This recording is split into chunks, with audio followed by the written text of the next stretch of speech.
Speaking of rarest, we had one of these available a couple weeks ago as one of our show starters. We had so many phone calls saying, crap, we only had one, and what do you do? Well, what do? We try to hunt it down to make it to where we can talk about it again. So I have 4 of them tonight.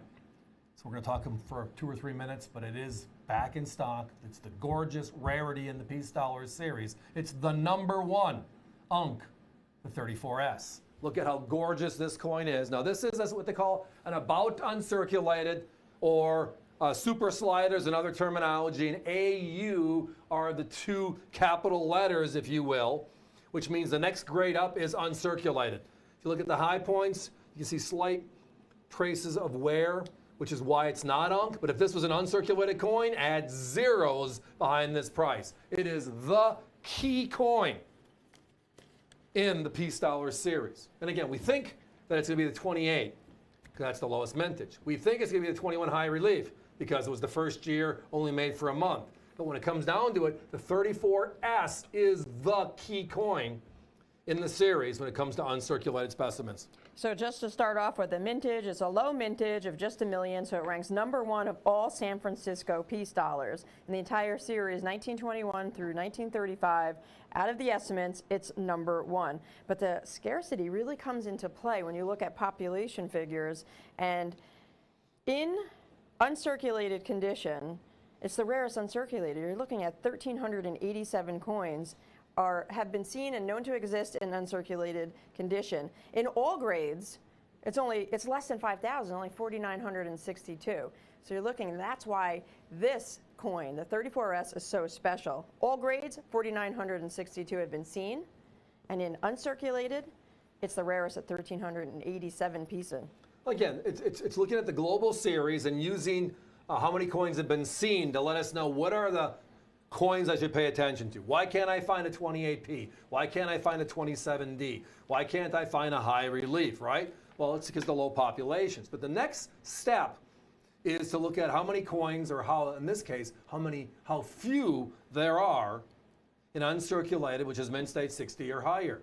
So you take a very low number, just under 5,000 coins seen in the last 35 years. That's just NGC's number, by the way. And then you look at how few they've seen in uncirculated. How many they stamped saying this is an Unc. And that's 1,387. But here is the hammer.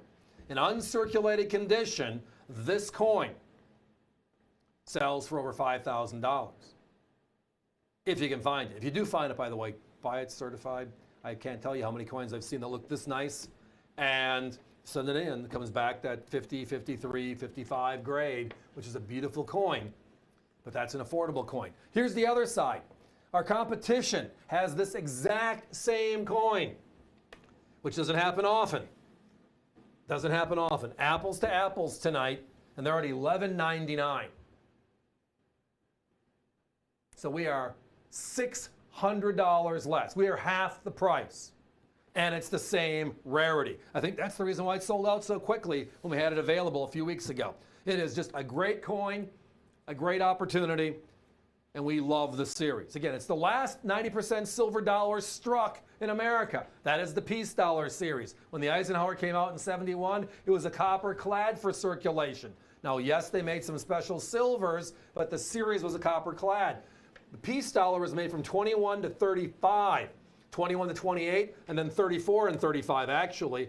But the end of the series, the 34s and 35s, hold some pretty significant places in history. We take it one step further. We look at the mintages, special. We look at populations to get a relevance. Again, if a 23P has 237,000 coins seen, then what about this coin? What about the 28P, the 27D, even the 27S, the 35S? What are some of the other rarities in the series? Where are they going?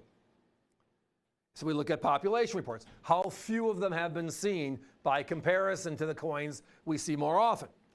And then the next level is, where are you on the curve for quality? And if you're looking at uncirculated coins, which is the holy grail for all of these, we'd all love to be there if we could afford it. Many of us just need to pick and choose as it fits our budget at the right time. And one of those should be tonight, by the way, right here. But when you see an uncirculated coin at $5,000, which is a great coin for how rare it is, a great price, and then you see about uncirculated or a super slider, the AUs, technically on the Sheldon scale, at $11.99 for my competitors, and tonight we can destroy that with this grouping we brought in. And again, part of the reason why we can bring a grouping like this in like this is person we knew. There's a lot of work in the piece dollar field. One of the experts in the industry for the last half century. Great individual. Love having the conversations. I mean, I absorb just when I listen to him talk about a number of these series. And he said, hey, I got X number of coins in 34S. Take the lot. I'll sell the deal to you at this price. And the question is, okay, how many are Circ? How many of them are Unc? Etc. There were no Uncs. And he said, but I said, well, how many coins I'm going to kick out? Because he knows our standards here. He goes, no kickouts. Says, okay, I'll take the deal. By buying everything, we can now take a coin like this, which is a super slider, an about uncirculated, and bring it out so much more under the cover than that of our competition. Not $11.99, we are talking about $5.99. And again, remember, the number one covenant here is the fact that the piece dollar was made from 21 to 28, then 34 and 35, P's, D's, and S's, right? The number one coin in uncirculated condition, the special coin in Unc is the 34S you're looking at. Touch it, it's $5,000 plus. It's that premium coin compared to everything else around it, significantly more valuable. And tonight we can bring you one of these beautiful about uncirculated super sliders for $600 less than our competition. That one's special. Guys, number of operators we have, and the number of coins that are left, when I can see on the grouping charts, or what do you want to call them, our billboard, so to speak here, our monitors. We got to be moving on.